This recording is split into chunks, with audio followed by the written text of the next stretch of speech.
Namaku adalah Sinta. Aku adalah seorang putri yang dibesarkan oleh Raja Janaka yang memimpin kerajaan Wideha.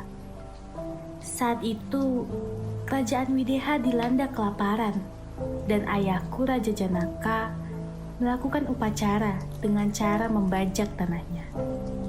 Saat mata bajaknya menembus ke dalam tanah, ternyata mata bajak itu tersangkut pada sebuah peti yang berisi seorang anak kecil yang cantik dan rupawan. Dan sejak saat itulah ceritaku dimulai.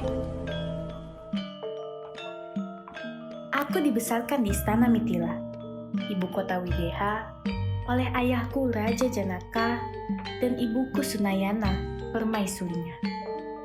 Ketika aku beranjak dewasa, ayahku mengadakan sebuah sayembara untuk menemukan pasangan yang tepat bagi diriku.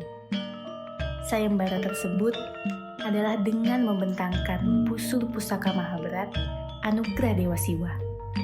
Dan sayembara tersebut dimenangkan oleh Sri Rama, seorang pangeran dari kerajaan Kosala. Aku sangat kagum dengan kehebatan Rama.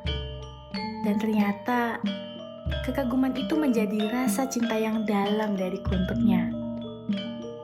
Setelah ia dapat memenangkan sayembara itu, aku mengalungkan sebuah kalung yang terbuat dari beberapa bunga yang kurangkai menjadi satu. Setelah mendengar kabar baik itu, ayah Rama yaitu Raja Dasarata bergegas ke Mithila untuk melihat proses pernikahan kami. Setelah prosesi pernikahan selesai, aku bersama dengan suamiku dan juga para rombongan Raja Dasarata pergi ke Ayodhya untuk menggelar pesta penyambutan di sana. Sesampainya di sana, suamiku Rama diberi kabar bahwa ia akan dinobatkan sebagai raja penerus dari kerajaan Ayodhya. Namun tiba-tiba hal itu gagal terjadi karena sebuah janji Raja Dasarata kepada istrinya, Ratu Kekayi. Janji itu adalah anak dari Ratu Kekayi yang bernama Bharata akan dijadikan raja selanjutnya. Dan suamiku Rama akan diasingkan selama 15 tahun jauh ke dalam hutan dan daka. Karena hal itu adalah janji, maka mau tidak mau, aku harus menemani suamiku untuk mengasingkan diri ke dalam hutan. Namun kami tidak hanya berdua, melainkan Lesmana ikut menemani kami. Saat di hutan, kami banyak bergaul dengan para Brahmana yang sedang melakukan pertapaan, yang menjadikan ilmu pengetahuan kami bertambah seiring berjalannya waktu. Kami mulai menikmati hidup kami di dalam hutan dan daka.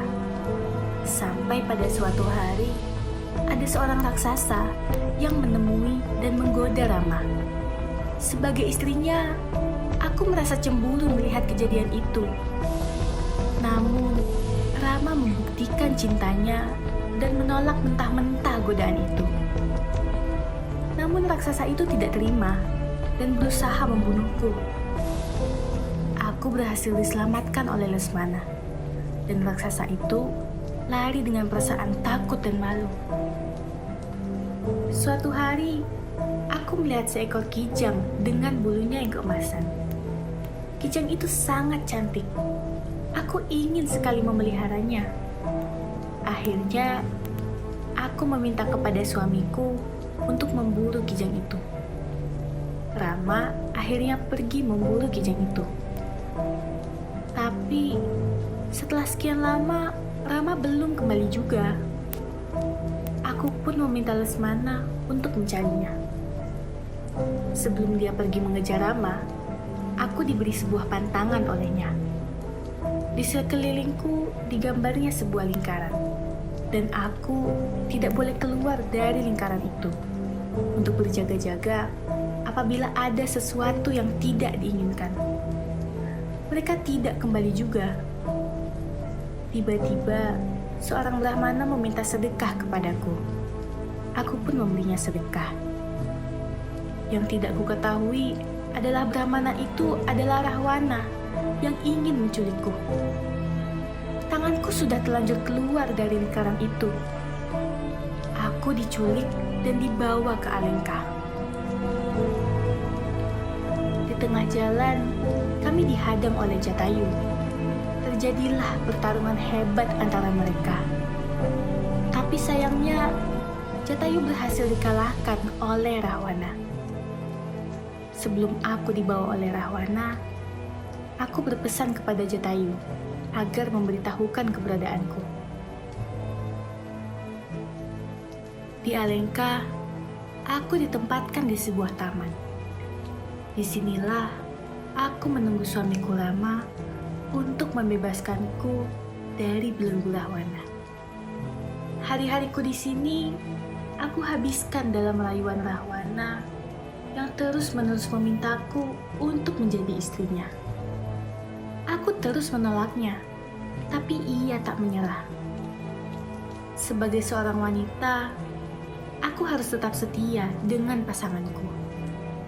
Tetapi saat melihat kegigihan seorang Rahwana, aku mulai luluh sedikit demi sedikit.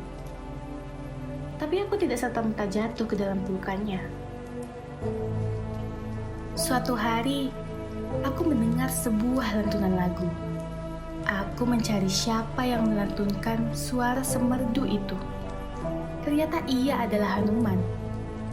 Dia mengabarkan kepadaku bahwa suamiku Rama dan bala tentara Wanara sedang menuju ke Alengka untuk menyelamatkanku.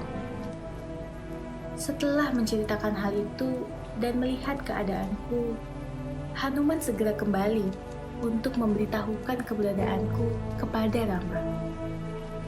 Tiba-tiba saja, aku mendengar sebuah gemuruh dari kejauhan. Gemuruh itu semakin mendekat. Aku ketakutan. Sampai tiba-tiba aku melihat Rama dari kejauhan. Dia datang. Aku sangat senang sekali. Kami berpelukan untuk melepaskan kerinduan kami. Setelah bertemu denganku, kami segera berencana untuk kembali ke Ayodhya. Tapi sebelum sempat memulai perjalanan, Rama marah kepadaku. Dia tidak percaya bahwa aku masih suci.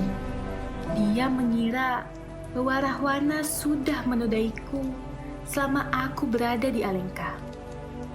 Aku mencoba membuktikan kepadanya dengan membakar diriku sendiri.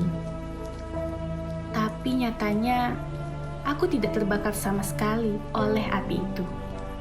Dan Rama pun percaya. Kami akhirnya kembali ke Ayodhya, di mana Rama akan segera dinobatkan sebagai raja.